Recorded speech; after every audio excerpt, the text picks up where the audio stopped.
No, no, no, no. I will not accept this. This is unacceptable. This is like an insult on Trump. Like, how can you reject Trump's offer? Guys, please move closer. Help me weigh in on this matter. Because we were going about our lives in America, when our president started shouting up and down that white people are being prosecuted in South Africa. Oh, they are taking land from white farmers. Everybody started panicking. Like, what is happening in South Africa? Is there another xenophobic attack? Let me quote him actually. He said, South Africa is confiscating land and treating a certain class of people very badly. A massive human rights violation at a minimum is happening for all to see. Massive.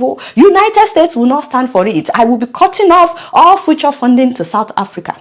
Guys, it turns out that Trump is referring to the government's effort to finally right decades of wrongdoing against black South Africans. I'm sure that you guys know that white people were not originally from South Africa. Like, they migrated in the late 17th century from Netherlands, France, England, Germany, in short from Europe. I mean, they were immigrants in South Africa, but they forcefully colonized the people. Actually, no. They enslaved the owners of the land, the black South Africans. This is something that Donald Trump doesn't know, by the way, so you're welcome. And I'm not exaggerating, by the way, with the word enslave. You can Google it. Did white people enslave South Africans? And you will see that, yes, white Europeans enslaved South Africans. It was the Dutch that introduced slavery to the Cape Colony. That was what they called it at the time in 1652. You will not believe that it lasted until 1834, 182 years after they said they ended slavery, but that the slaves will still be in the possession of their owners as apprentices. Wow, South Africans, you guys have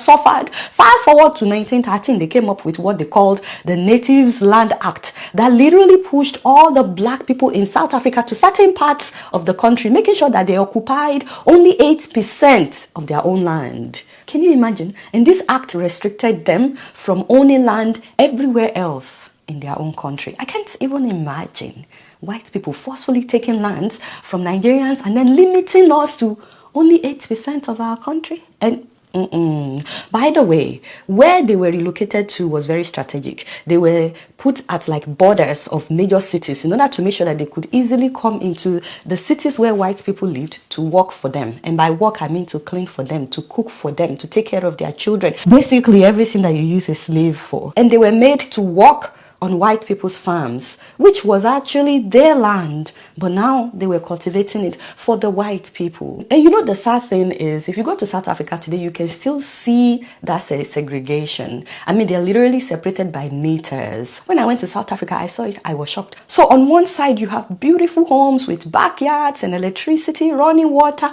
On the other side, not even far, you have slums. And it's still like that. And then by 1948, when the National Party came to power, all of them are white, by the way, they literally wrote segregation into their law. Apartheid was established, which lasted until the early 1990s. And it wasn't just about black people not allowed to use their toilets. No. The government, consisting of only white people, passed a total of 148 apartheid laws during those years. They didn't pass all of them at once, but over the years, they started passing all kinds of laws about things that black people were not allowed to do in their own country. In total, they passed 148 apartheid laws, including mandating black people to carry passbooks. This is not passport, they call them passbooks, that will state where they are allowed to work and the places that they are allowed to go to in their own country. They had restricted mobility.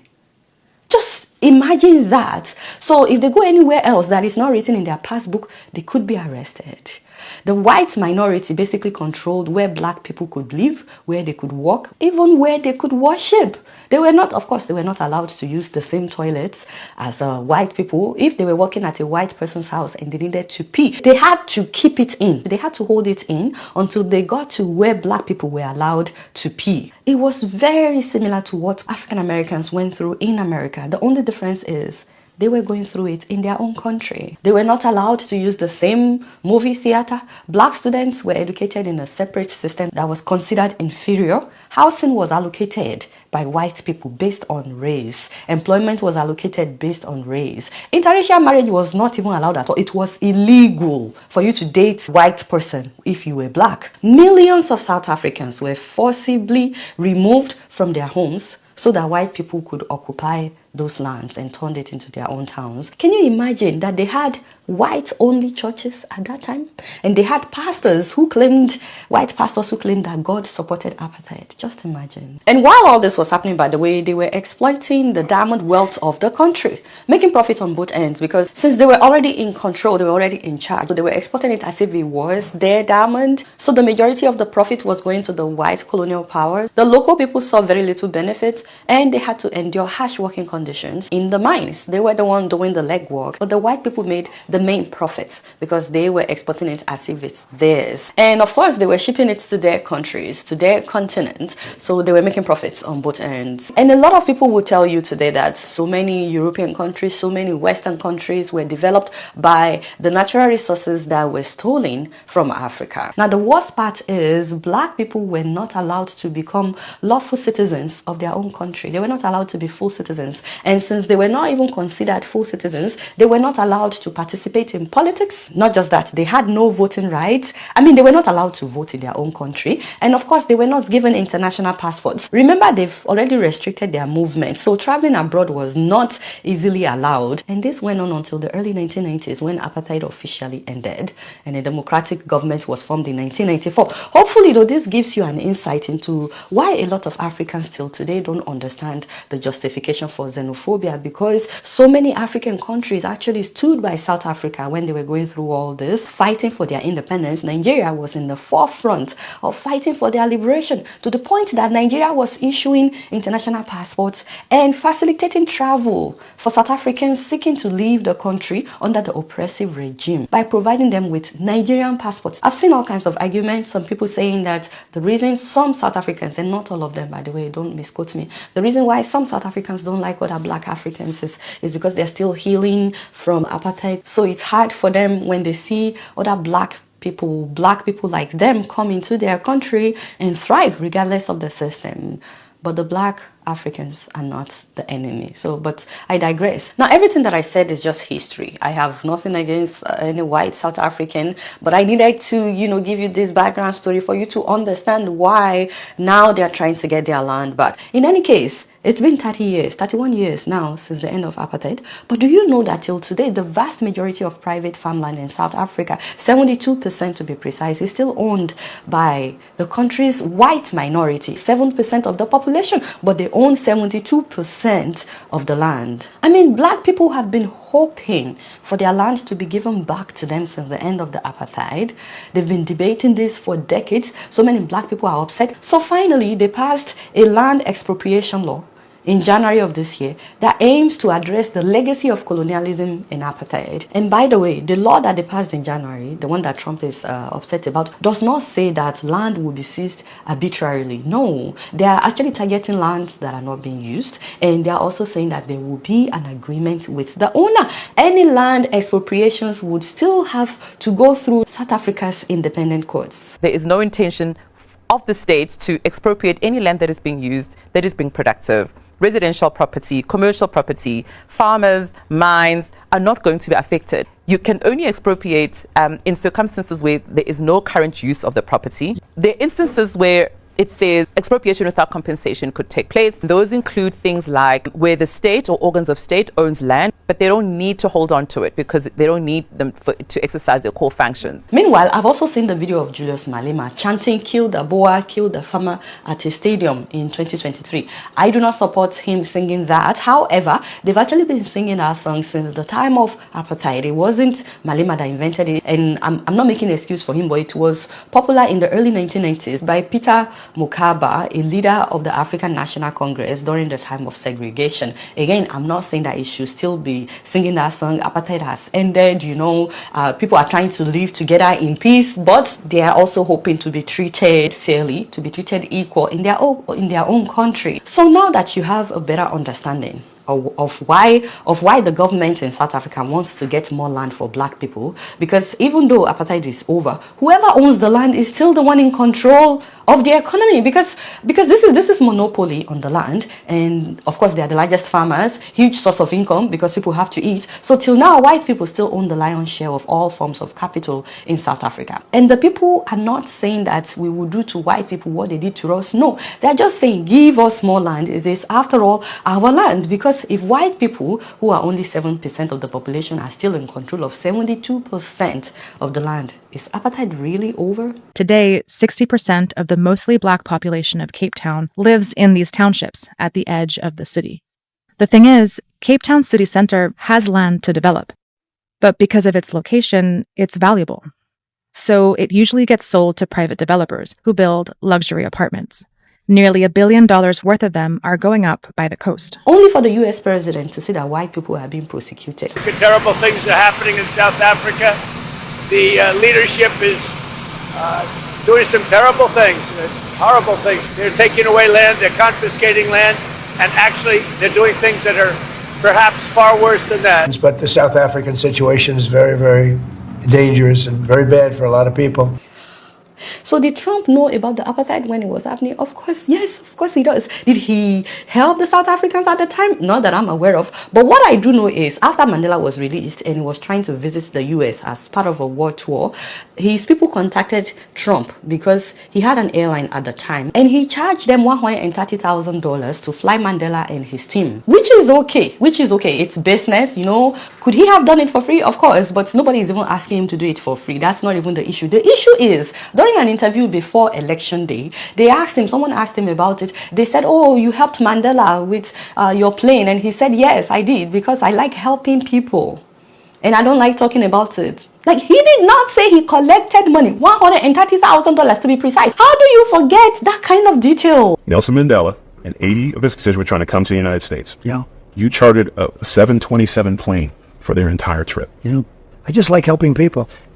I help a lot of people, and I enjoy doing it, and I never talk about it. It's nice that you bring it up.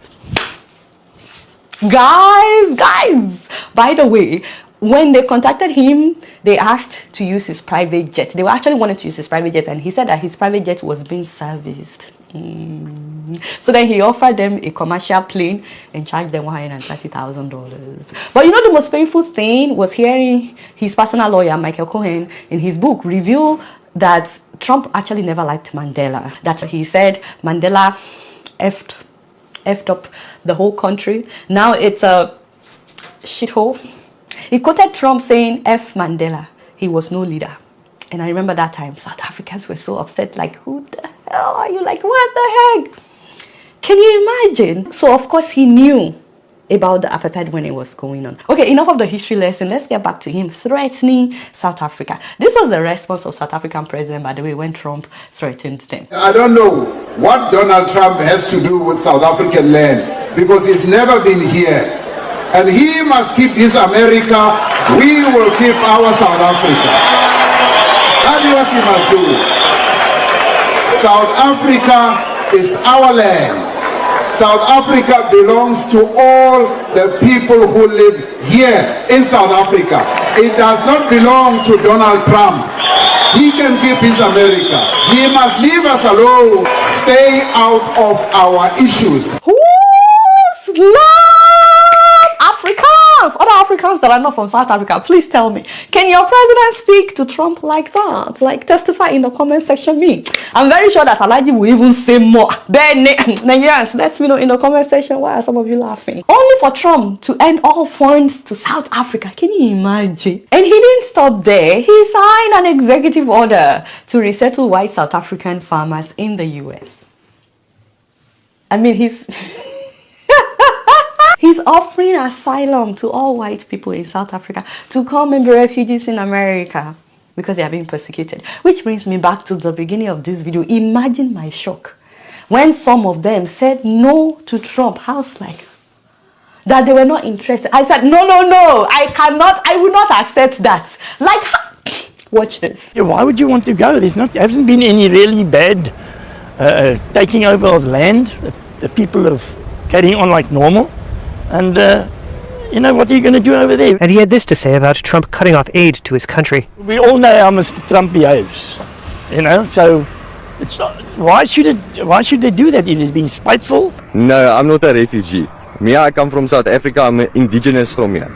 Yeah, I'll maybe go take a holiday there, but I won't go to stay there. Our government is very good to us. They actually just fixed our road, and that actually boosts our business, because now there's going to be more people buying chickens from us and eggs, and also pig meat and so on. We have to state categorically, we don't want to move elsewhere. We might disagree with the ANC, but we love the country. There's major conflicts in many other countries of the world that actually deserve an asylum better than what we do in South Africa. The government in South Africa is persecuting Afrikaners community. I think they should stop spreading lies and propaganda, because it's all fake news. Can you imagine how they insulted Trump? Anyways, the sad thing is now, maybe after he realized that there is no case there, and you know why South Africans are better off in South Africa, because they control the wealth. Now he switched to South Africa's genocide case against Israel. You know, in 2023, when Israel started bombing Gaza, South Africa alleged that Israel had committed and was committing genocide against Palestinians, and so they filed a case against Israel at the International Court of Justice. So now Trump is saying they have to withdraw that case, or else no more funding. And guess what? South Africa has vowed not to withdraw its genocide case against Israel at the International Court of Justice, despite the Trump administration's threats and aid cut. They said they're not withdrawing it. So let me tell you what I think about this whole drama. First of all, I'm upset. I'm really upset that white South Africans are not coming to be refugees in America. Can you imagine? Like, we were getting ready for them to come. We were going to help them sweep the houses. God, we were laying the beds and so, but they refuse to come. That is very, very painful for some of us that are here in America, you know.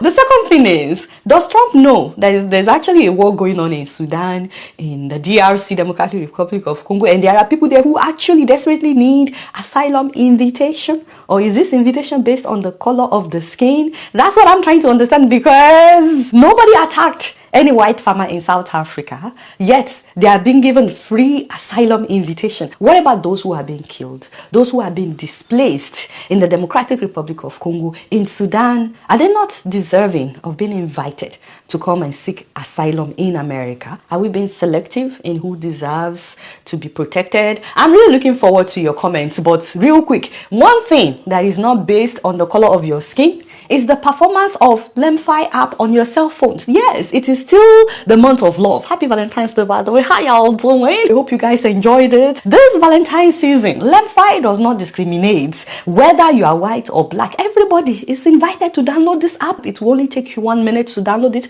on your cell phone, and just like that, you can send money from your cell phone in the US, in the UK, and Canada directly to the bank account or the M-Pesa account of your loved ones in Nigeria, in Ethiopia, Ghana, Gambia, Senegal, Ivory Coast, Uganda, Rwanda, Mali, Congo, and Benin Republic, without paying any transaction fees. Hey, you know, and just entering my name Abiola as promo code alone will get you credited with $10 plus another $10 when you send $100 or more. So guys, download Lemfi.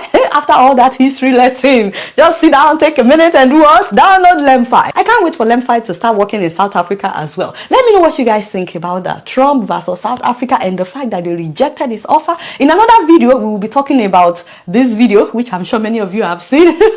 I know. Yes, we will talk about it. Happy Valentine's Day. I love you guys. Thank you so much for watching my video, and thank you so much for subscribing to all the people that have subscribed. If you're here to subscribe, it is free. The only reason I ask you to subscribe is so that you will know every time I upload a new video. Also click the bell button so that you will be notified. Alright y'all, it's been real, and I'm keeping it real up in here. Don't forget to follow me on Facebook, X, Instagram, and TikTok. Until next time, I'm gonna see you later. Peace out.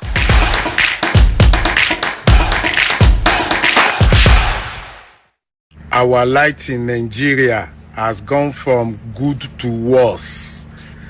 Worse.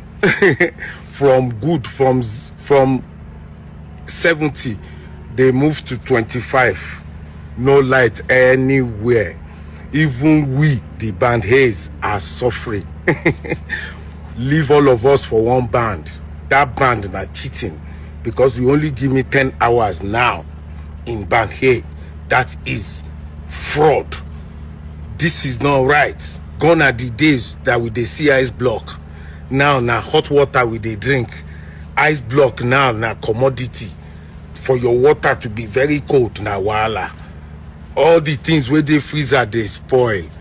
People are going through a lot. Our light situation in Nigeria has gone from 70% to 20%.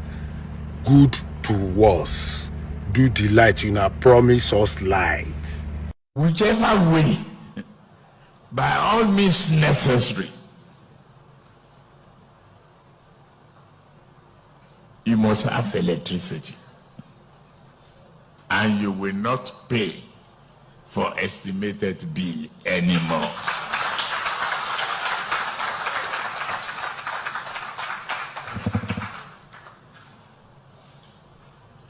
A promise made will be a promise kept. If I can't keep the promise and I come back for second term, don't vote for me. That's the truth. Why did the Canada deny the military chiefs a visa? They don't want people like them to come to their country. That is how to express your displeasure over what is going on in another country. Precious. Sir? This same Rubadu that is talking now, they can go to hell. Was it not the same person that came out and told the whole world that the arms and ammunition they bought for the military and the police, that the same military and police are selling it to bandits and terrorists? But Darlington, you know, you say over 3,000 of our arms. I'm missing. In fact, as at Buhari tenure, now over 700 and something thousand of our arms been the law. So when people hear this, the same military now coming into another country, how do you think they will look at you? I have asked yes now. Because people are watching and listening to what is going on in Nigeria. Rubad, you are not doing well. They are the one demarketing Nigeria. So you mean what thing that they do for insecurity, they demarket Nigeria? Exactly. So what's the thing what they do exactly? Good, hold on. Okay, sir. Precious. Sir? Our young men and women have been fighting in the bush when they try to get these guys who have been killing people, maiming people, sacking villages. This same military hierarchy, they will now say they are rehabilitating them. They will spend money to do them, pamper them, treat them, give them royal. So that means our army then don't be they catch them. Good. The now government will not say they are rehabilitating them. In fact, they'll be wondering why these terrorists and the bandits and whoever have been holding this country hostage for the past 15 years. And you have a military chief, because this kind of thing cannot happen in Canada. What is this terrorists in Nigeria? Precious. Sir? We are the one that invited them. You don't know when these people went outside there to go and bring the terrorists? Now look at what everybody say. We are fighting. They are fighting for us. They are yes. How did they come about in the first place? You want to come and influence their country? Precious. Sir? Listen very well. Okay, sir. Something happened many years ago. They sent some Nigerian military men to Russia Soviet, to go and study, go for a course. You know what they wrote in one of them? No. This man is not trainable. Hey! That is, not get as a go, nothing go fi enter. So that is coconut head. In summary, that how they summarize his own. Hey! But if you call him, now YouTube be this morning. Not be public radio. Are you serious, sir? I said the same man in Russia who wrote that thing came to Nigeria and saw the same person as a leader in this country. That is the same man for Russia. Man, yes. Where the Nigerian military people go do training for his hand. Where can right say this person not trainable. That is in head, not in enter. And that same person now come Nigeria years later when I say the person are one of our leaders. Good, he come wear 4-star general for Iraq. Hey, how they use promote them if you know they trainable for Russia? Now be here, they say somebody can even lead us with a NEPA bill, even if you no go school. A leader in a country, you forge a certificate from a school that was not in existence. And you and I, we are. I mean, do you know the import of such behavior, Precious? Do you know? Do you see why some of us are shouting corrupt? But the everybody was the one who told us that the military are selling arms to terrorists. Now the same everybody is defending a military chief that they deny visa in Canada. After he has already messed them up here. Ew. Can you imagine? We don't have one single person who can say, this person, this one is exceptional. At least in this Tinubu government, this man is good. Nobody. Why did the Canada deny the military chiefs a visa? They don't want people like them to come to their country. That is how to express your displeasure over what is going on in another country. Precious. Sir? This same Rubadu that is talking now, they can go to hell. Was it not the same person that came out and told the whole world that the arms and ammunition they bought for the military and the police, that the same military and police are selling it to bandits and terrorists? But Darlington, you know, you say over 3,000 of our arms. I'm missing. In fact, as at Buhari tenure, now over 700 and something thousand of our arms have been the lost. So when people hear this, the same military now coming into another country, how do you think they will look at you? I have asked yes now. Because people are watching and listening to what is going on in Nigeria. Rubad, you are not doing well. They are the ones demarketing Nigeria. So you mean what thing they do for insecurity, they demarket Nigeria? Exactly. So what's the thing what they do exactly? Good, hold on. Okay, sir. Precious. Sir? Our young men and women have been fighting in the bush when they try to get these guys who have been killing people, maiming people, sacking villages. This same military hierarchy, they will now say they are rehabilitating them. They will spend money to do them, pamper them, treat them, give them royal. So that means our army them don't be they catch them. Good. The now government will not say they are rehabilitating them. In fact, they'll be wondering why these terrorists and the bandits and whoever have been holding this country hostage for the past 15 years. And you have a military chief, because this kind of thing cannot happen in Canada. What is this terrorists in Nigeria? Precious. Sir? We are the one that invited them. You don't know when these people went outside there to go and bring the terrorists. Now look at what everybody say. We are fighting. They are fighting for us. They are yes. How did they come about in the first place? You want to come and influence their country? Precious. Sir? Listen very well. Okay, sir. Something happened many years ago. They sent some Nigerian military men to Russia Soviet, to go and study, go for a course. You know what they wrote in one of them? No. This man is not trainable. Hey! That is, you don't get as go, nothing go fi enter. That is coconut head. In summary, that had a summarized zone. Hey! But if you call him, now YouTube it is not be public radio. Are you serious, sir? I said the same man in Russia who wrote that thing came to Nigeria and saw the same person as a leader in this country. That is the same man for Russia, where the Nigerian military people go do training for his hand. Where can right say this person not trainable? That is in head, not in enter. And that same person now come Nigeria years later when I say the person are one of our leaders. Good, he come wear 4-star general for Iran. Hey, how they use promote them if you know they trainable for Russia? Now be here, they say somebody can even lead us with a NEPA bill, even if you no go school. A leader in a country, you forge a certificate from a school that was not in existence. And you and I, we are. I mean, do you know the import of such behavior, pressure? Do you know? Do you see why some of us are shouting corrupt? But the everybody was the one who told us that the military are selling arms to terrorists. Now the same Rubado is defending a military chief that they deny visa in Canada after he has already messed them up here. Ew. Can you imagine? We don't have one single person who can say, this person, this one is exceptional. At least in this Tinubu government, this man is good. Nobody.